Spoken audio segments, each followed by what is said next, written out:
What's good, YouTube? It's me, boy Squid, back in another video. We just had YCS Indy happen, and holy crap, there were a lot of crazy things throughout the course of this tournament that I am pleasantly surprised about. I mean, obviously, Rescue Ace took it to the next level. It was by far most dominating deck in the top cut with a whopping 44%. It's pretty crazy if you ask me. Honestly, like, yeah, we kind of expected this, but I did not personally expect this deck to be that good. We also saw some crazy things like Exodia FTK, which was made possible off of one Neospatian connector, if I'm not mistaken. It was pretty nuts seeing Jeff Leonard do that on stream, and it's just nuts. Also, I was very surprised to see that Tier Limits dropped so hard. Like, we only saw 3 Tier Limits decks in the top cup, if I'm not mistaken, and it's just like, it feels like the deck, a lot of people were actually playing the deck, and the conversion rate was just not as great as we anticipated. I guess with the combination of the fact that the deck is not very consistent over 10 plus rounds, you have to be very consistent with that deck, and sometimes you do rely heavily on the mills. If you mill Jack, then it means you're probably not going to win that duel. Also, with the Abyss Dwellers floating around left and right to counter Tier Limits and Unchained, it's very easy for Rescue Ace to make Dweller with Puzzle Mino, and just like the whole tournament itself, I thought was pleasantly surprising in all sorts of ways. But with today's video, I want to kind of talk about our key takeaways, knowing this event has now been the first event for the season after Agov dropped. Now the next event is more important at Richmond because we're going to see more decks being innovated to combat what meta was established here at YCS Indy, right? So yeah, without further ado, let's dive in. So the first key takeaway that we can see from YCS Indy is the fact that there was a diversity of decks. A lot of players are saying this format is terrible because of how many decks there are and how all of these decks are very sacky in a way that if they go first and you have no multiple combination of disruption to stop them, then they're probably going to win based on the board that they bring. And it's impossible to kind of build your deck, main deck and side deck included, for everything. It's very hard to account for everything, especially in a very diverse format like this. We can see in the pie chart there's so many decks. I honestly didn't expect Wee-Woo to do this well, but you can see here, it is the best deck by a landslide. Like, we thought the deck would be good, but obviously not this crazy, and the fact that Tier Limits only got 3 tops out of top 32, as well as Vanadium, is kind of shocking to me. But I guess it's no surprise if you look at it on paper, in terms of the Rescue Ace actually being super powerful. They got a bunch of support in the form of the Sinful Spoils stuff. Like, now they have a searchable E-Telly that fixes the issue of consistency, which was a big issue that the deck previously had. They only had 3 Proud Prosperity to dig for Airlifter as well as the Emergency, but now we have the Simple Spoil stuff alongside Diabell Star, which, by the way, certain players were actually maxing this. For example, Logan, I think in the finals, who got 2nd place, was actually playing 3 copies of this, whereas the winner, Steven Santoli, was only playing 1. So I think the regular ratio was actually 1 Diabell Star and then 3 Seeker of the Simple Spoils, but a lot of people realized, hey, this deck still has some consistency issues that we saw in round 1. Kanto just like mega bricked with the deck in the round 1 feature, right? So potentially bumping up Diabell Star is something that really cool that the deck's doing. Now, this card isn't only crazy because it can bring out Hydrant from the mix, but rather you can bring out any level 1 fire monster, including cards like Jet Synchron, which now adds a full dimension onto the Rescue Ace deck that they previously didn't have in the form of Omni Negates like Borreload Savage Dragon or Baron de Fleur. And when you back that with set 4, chances of winning are very slim. It's also interesting to see that certain players, instead of Jet Synchron, were actually playing cards like Infernoble Knight Ricardetto, which is really cool, in tandem with Isolde as well, and the Infernoble Arms Durando. It's really cool that this card can actually special summon out a level 4 warrior fire monster from your hand, including Airlifter. So there are just a lot of ways to actually tutor this and make your deck better than just playing simply Jet Synchron.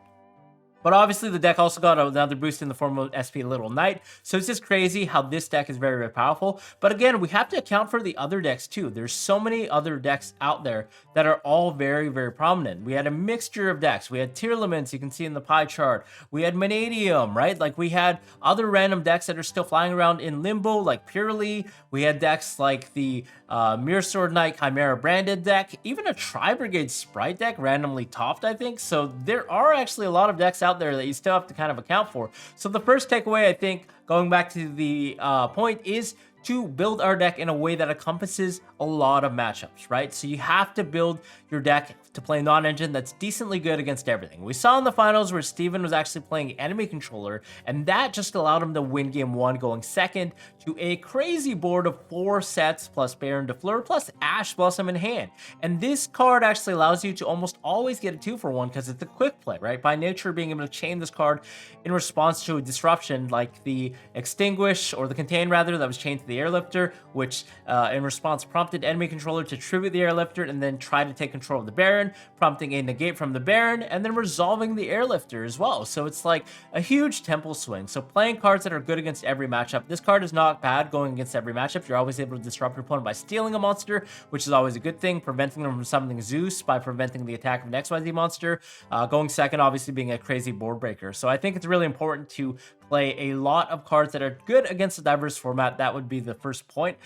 And yeah, I mean, there's so many cards right now that are decently good. We even have the Talents package and Thrust.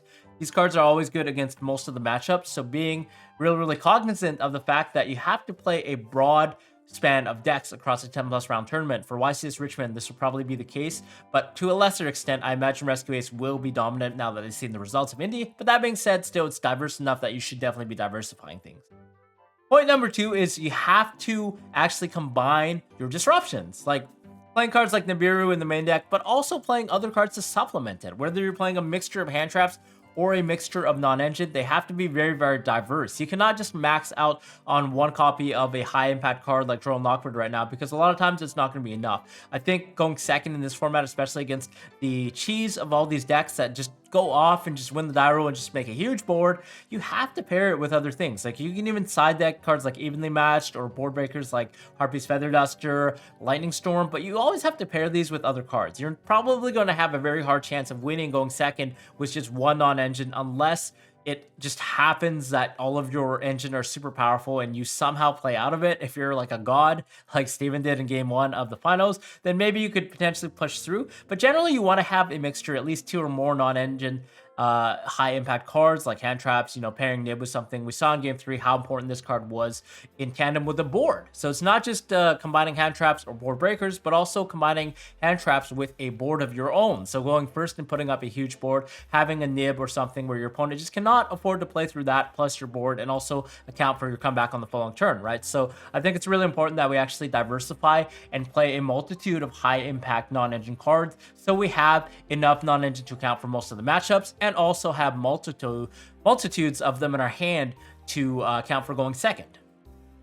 And then the last key takeaway from YCS Indy that I actually thought was really interesting was the fact that not a lot of players were playing Dimensional Barrier. I mean, I guess it's totally understandable if you're a Rescue Ace player, because you would rather play cards that protect your board. As long as you're able to protect your set 4, chances are you're probably winning that duel because you're using those 4 cards to disrupt your opponent, whereas Dimensional Barrier is only a pseudo interrupt on its own. But you could play cards like Solemn Judgment instead that protect your board so you don't get blasted by cards like Evenly Matched or heavy board breakers like Harpy's Feather Duster, and instead also be a protective card for your back row as well as your rest of your board, because this card is an interrupt on itself, not just stopping board breakers, but also summons and key high impact non-engine cards. So it's really interesting that now people are shying away from Barrier. So maybe this is a good opportunity actually for branded players and Chimera players to come out of the woodwork and start dealing some damage, because there are a lot of opportunity now that people are cutting that. I mean, people are still playing Ash Blossom and so on and so forth, but now fusion strategies might have a better chance now that Dimensional Barrier is actually